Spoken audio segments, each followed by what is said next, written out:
ನಮಸ್ಕಾರ. ನನ್ನ ಹೆಸರು ಸಿದ್ದು ಹೊಸಮನಿ ಅಂತ. ನಾನಿವತ್ತು ನನ್ನ ಆರಾಧ್ಯ ದೈವವಾದ ಅಂಜನಾದ್ರಿ ಬೆಟ್ಟಕ್ಕೆ ಹೋಗ್ತಾ ಇದ್ದೀನಿ. ಹನುಮತ್ ಜನ್ಮಸ್ಥಳ ನೋಡ್ಕೊಳ್ಳೋಕ್ಕೆ ರಾಮನಗರದಿಂದ ಹೊಸಪೇಟೆಗೆ ಹೋಗ್ತಾ ಇದ್ದೀನಿ. ಸೊ ಬೈ ಟ್ರೈನ್ ಹೋಗ್ತಾ ಇದ್ದೀನಿ. ಅಲ್ಲಿ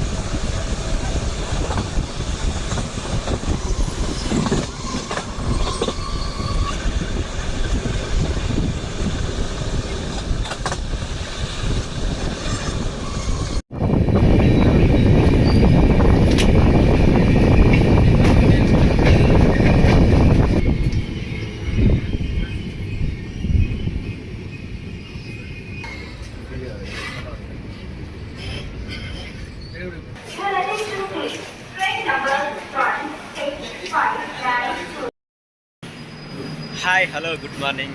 ಸೊ ಸದ್ಯಕ್ಕೆ ನಾನು ಇವಾಗ ಹೊಸಪೇಟೆ ರೈಲ್ವೆ ಜಂಕ್ಷನಲ್ಲಿದ್ದೀನಿ. ಇಲ್ಲಿಂದ ನಾವು ಅಂಜನಾದ್ರಿ ಬೆಟ್ಟಕ್ಕೆ ಹೋಗ್ಬೇಕಂದ್ರೆ ಬೈ ಬಸ್ ಹೋಗ್ಬೇಕು. ಇವಾಗ ಬಸ್ ಪ್ರಯಾಣ ಮಾಡಬೇಕಾಗುತ್ತೆ. ಸೊ ಬನ್ನಿ ಹೋಗೋಣ.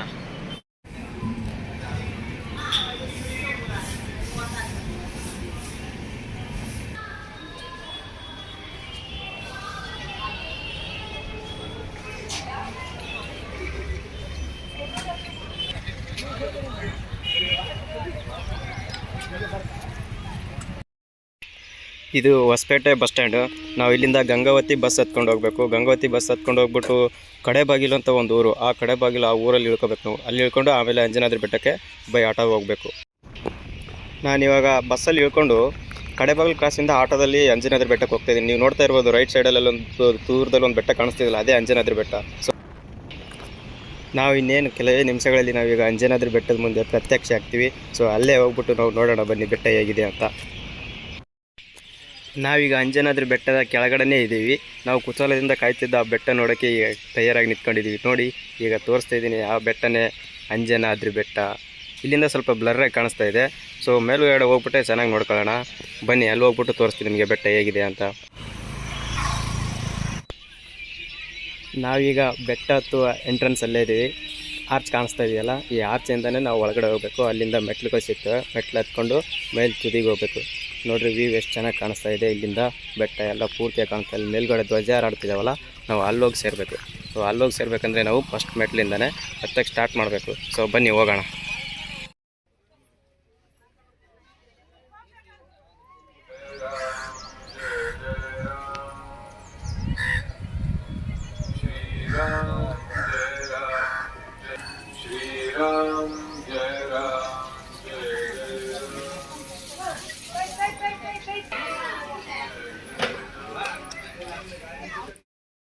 ಇಲ್ಲಿಂದನೇ ಮೆಟ್ಲುಗ ಸ್ಟಾರ್ಟು. ಇದು ಮೊದಲನೇ ಮೆಟ್ಲು. ನಮಸ್ಕಾರ ಮಾಡಿಕೊಂಡು ಮೇಲೆ ಕತ್ತೋಣ ಬನ್ನಿ.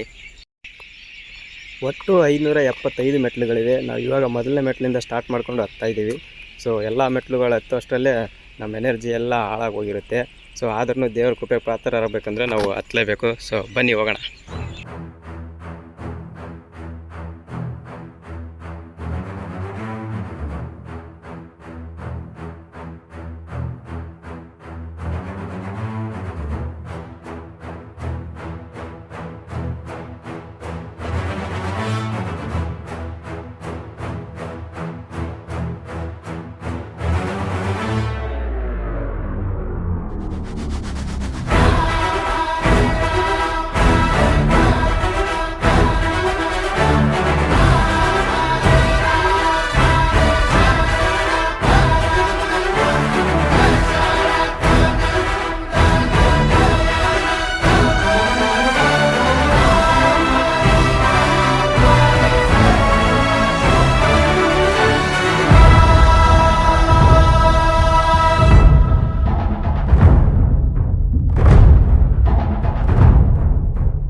ನಿನ್ನನ್ನೇ ನಾವು ಬೇಡಿದೆವು ಸಹಾಯ, ಸಂಕಟದ ಸಮಯ ಈಗ ತೋರಯ್ಯ ಉಪಾಯ, ಕಾಪಾಡೋ ಸ್ವಾಮಿ ಕೈಯ ಮುಗಿದೆವು, ನಿನ್ನ ಮುಂದೆ ನಾವು ಶರಣು ಬಂದೆವು.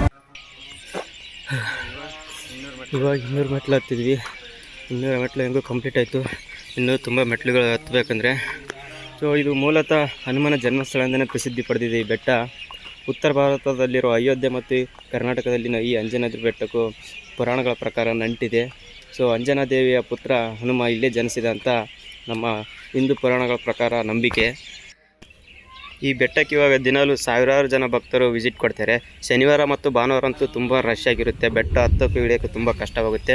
ಇನ್ನೊಂದು ಆಶ್ಚರ್ಯಕರ ವಿಷಯ ಏನಪ್ಪ ಅಂದರೆ ನಿಮ್ಮಲ್ಲಿ ಪ್ರೀತಿಯ ಅಪ್ಪು ಅವರು ಈ ಬೆಟ್ಟವನ್ನು 6.5 ನಿಮಿಷಗಳಲ್ಲೇ ಹತ್ತಿ ಇಳಿದಿದ್ದಾರೆ ಅನ್ನೋದು ಒಂದು ಆಶ್ಚರ್ಯಕರ ಸಂಗತಿ ಹಾಗೂ ಖುಷಿಯ ಸಂಗತಿ. ಹಾಗೂ ಈ ಪ್ರಾಂತ್ಯದ ಅಭಿವೃದ್ಧಿಗಾಗಿ ನಮ್ಮ ರಾಜ್ಯ ಸರ್ಕಾರ ಮೊನ್ನೆ 2024ರ ಬಜೆಟ್ ಅಧಿವೇಶನದಲ್ಲಿ 100 ಕೋಟಿ ರೂಪಾಯಿಯನ್ನು ಈ ಪ್ರಾಂತ್ಯದ ಅಭಿವೃದ್ಧಿಗಾಗಿ ಘೋಷಣೆ ಮಾಡಿದೆ. ಹಾಗೂ ಇನ್ನು ಕೇಂದ್ರ ಸರ್ಕಾರ ಕೂಡ ಇದಕ್ಕೆ ರೋಪ್ವೇ ನಿರ್ಮಾಣ ಮಾಡುವುದಾಗಿ ಆಶ್ವಾಸನೆ ನೀಡಿದೆ. ಇನ್ನೇನು ಕೆಲವೇ ದಿನಗಳಲ್ಲಿ ಈ ರೀತಿ ಕಾಣಿಸ್ತಿರೋ ಈ ನಮ್ಮ ಅಂಜನಾದ್ರಿ ಬೆಟ್ಟ ಇನ್ನೂ ಅಭಿವೃದ್ಧಿ ಹೊಂದ್ಬಿಟ್ಟು ಒಳ್ಳೆ ರೀತಿಯಲ್ಲಿ ಅಭಿವೃದ್ಧಿ ಕಾಣಲಿ ಎಂಬುದೇ ನಮ್ಮ ಆಶಯ. ಸೊ ಮೇಲ್ಗಡೆ ಬೆಟ್ಟದಿಂದ ನೋಡಿ ವ್ಯೂ ಕಾಣಿಸ್ತಾ ಅಲ್ಲಿ ಕಾಣಿಸ್ತಾ ಇರೋದು ತುಂಗಭದ್ರಾ ನದಿ. ಅದು ಇವಾಗ ಹಂಪೆ ಮತ್ತು ಈ ಅಂಜನಾದ್ರಿ ಬೆಟ್ಟದ ಮಧ್ಯದಲ್ಲಿ ಸಾಗಿ ಹೋಗಿದೆ. ಆ ದಡದಲ್ಲಿ ವಿರೂಪಾಕ್ಷ ದೇವಾಲಯ ಮತ್ತು ವಿಜಯ ವಿಠ್ಠಲ ದೇವಸ್ಥಾನ ಇದೆ. ಇತ್ತಗೆ ಆಂಜನೇಯ ದೇವಸ್ಥಾನ ಇದೆ. ಇವೆಲ್ಲ ನೋಡ್ತಾ ಇದ್ರೆ ಕಣ್ಣಿಗೆ ಇದೊಂಥರ ರಮಣೀಯವಾದ ದೃಶ್ಯ ಇದು. ಸೊ ಇವಾಗ 300 ಮೆಟ್ಲು ಬಂದ್ವಿ ಕಾಣಿಸ್ತಾ ಇದೆ. ಬನ್ನಿ ಇನ್ನೊಂದು 250 ಮೆಟ್ಲಿದ್ದಾವೆ.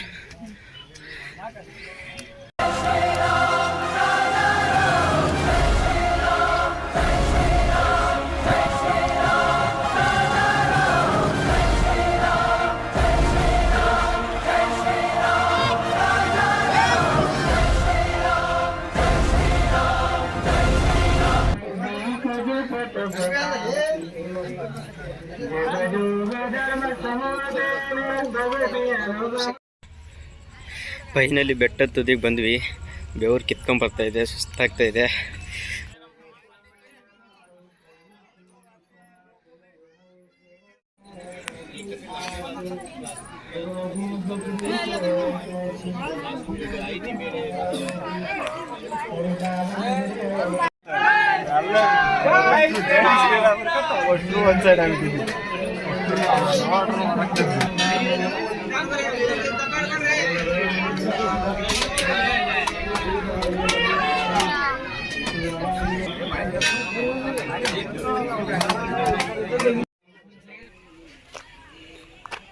ದೇವ್ರ ದರ್ಶನ ಆಯಿತು. ಸೊ ಅನ್ಫಾರ್ಚುನೇಟ್ಲಿ ವೀಡಿಯೋ ಮಾಡೋಕ್ಕಾಗಲಿಲ್ಲ, ಒಳಗಡೆ ವೀಡಿಯೋ ಮಾಡೋಕ್ಕೆ ಅವಕಾಶ ಇಲ್ಲ. ಸೊ ಹಾಗಾಗಿ ವೀಡಿಯೋ ಮಾಡೋಕ್ಕಾಗಲಿಲ್ಲ, ಹೊರಗಡೆ ಬಂದು ವೀಡಿಯೋ ಮಾಡ್ತಾಯಿದ್ದೀನಿ. ಇದು ಹೊರಗಡೆ ಬೆಟ್ಟದ ಮೇಲೆ ವಿಶಾಲವಾದ ಪ್ರದೇಶ ಇದೆ. ಎಲ್ಲರೂ ಅಲ್ಲಲ್ಲೇ ಕೂತ್ಕೊಂಡು ರೆಸ್ಟ್ ಮಾಡ್ತವ್ರೆ. ಎಲ್ಲೆಲ್ಲಿ ಜಾಗ ಸಿಕ್ಕಿದೆ ಅಲ್ಲೇ ಕೂತ್ಕೊಂಡವ್ರೆ. ಕೆಲವೊಬ್ಬರಿಗೆ ನೆರಳು ಸಿಕ್ಕಿದೆ, ಕೆಲವೊಬ್ರು ಅಲ್ಲೇ ಬಿಸಿಲಲ್ಲೇ ಕೂತ್ಕೊಂಡವ್ರೆ. ಸುತ್ತಲೂ ಜನ ಆವರಿಸ್ಕೊಂಡಿರೋದು ಕಾಣಿಸ್ತಾ ಇದೆ ನಮ್ಗೆ. ಇವಾಗ ಅಂಜನಾದ್ರಿ ಬೆಟ್ಟ ತುಂಬ ಎಲ್ಲ ಬರೀ ಜನಜಂಗುಳಿನೇ ಕಾಣಿಸ್ತಾ ಇದೆ. ಎಲ್ಲರೂ ಸುತ್ತಲೂ ಜನ ಕಾಯ್ತಾನೆ ಇದ್ದಾರೆ.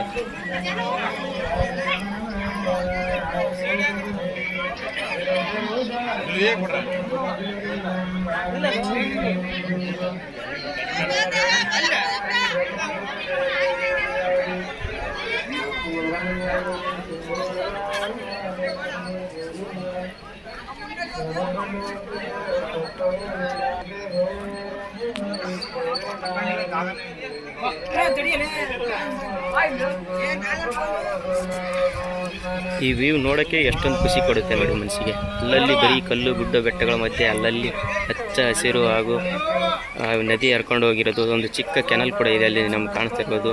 ಸುತ್ತಲೂ ಭತ್ತ ಗದ್ದೆ ಹಾಗೂ ಅಡಿಕೆ ತೋಟ ಮತ್ತು ಬಾಳೆ ತೋಟಗಳನ್ನೇ ಆವರಿಸಿವೆ. ಇದೆಲ್ಲ ನೋಡ್ತಾ ಇದ್ರೆ ಕಣ್ಣಿಗೆ ಒಂಥರ ರಮಣೀಯ ದೃಶ್ಯ ಇದು.